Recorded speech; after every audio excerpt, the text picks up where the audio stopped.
Da, da, da, da, da, da. Hi there. This is me. I am. Who am I? Who am I? Who am I? Who is anybody really? Does anybody know? Um,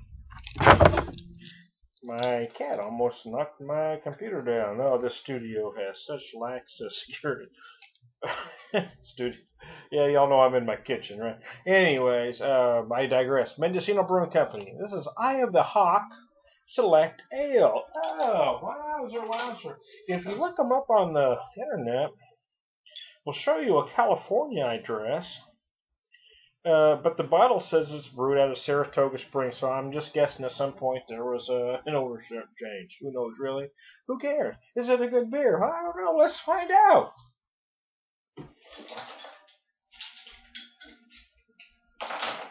I'm going to pour this bad boy, and then I'm going to read a little bit from their website. Put in my English pint glass.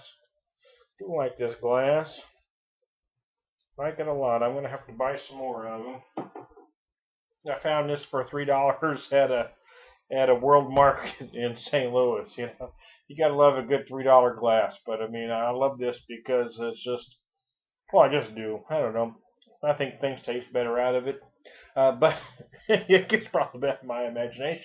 But it also holds a full pint. I've got some bottles of urban chestnut bottles, for instance, that are a pint and .9 ounces, and it holds it perfectly. It's about that much head. That's what's great. Many glasses that are called so-called pint glasses will hold 16 ounces with no head whatsoever if you fill it up to the top. So what's happening is when you go out to your pubs that you're going to, they give you this glass, they say is a pint, but you're getting about this much head on it usually.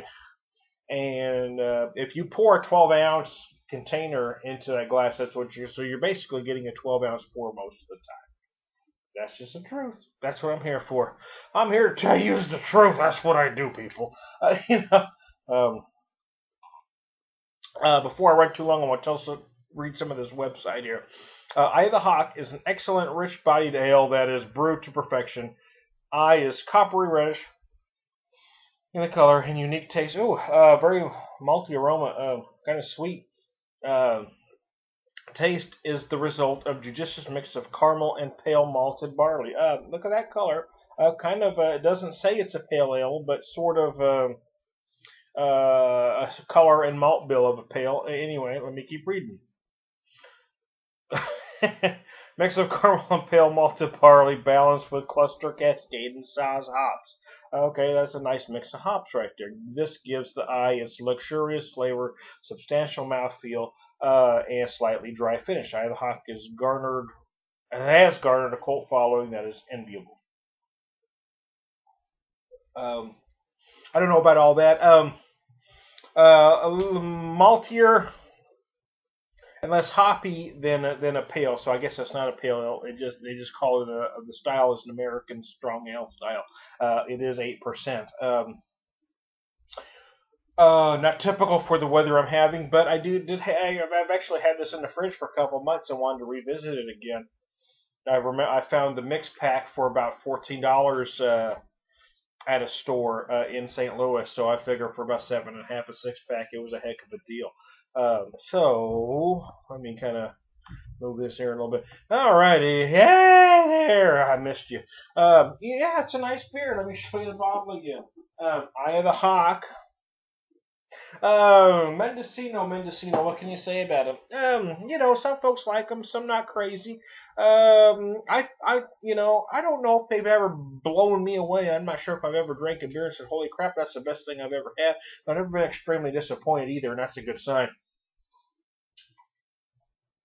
And then again, I talk a lot about value. I do less of a beer review and more of just I'm going to do like 5-minute episodes about beer.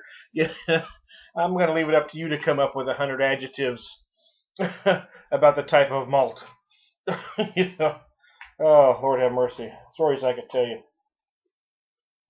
I do like their IPA. It's more they call it more of an English style IPA, and it runs 7%, which is oddly is a little bigger than most English, but it's got that similar type of flavor. But talking about this one, this is nice. It's very malty, and I'm going to hit 5, so I'm going to let it go. Woo!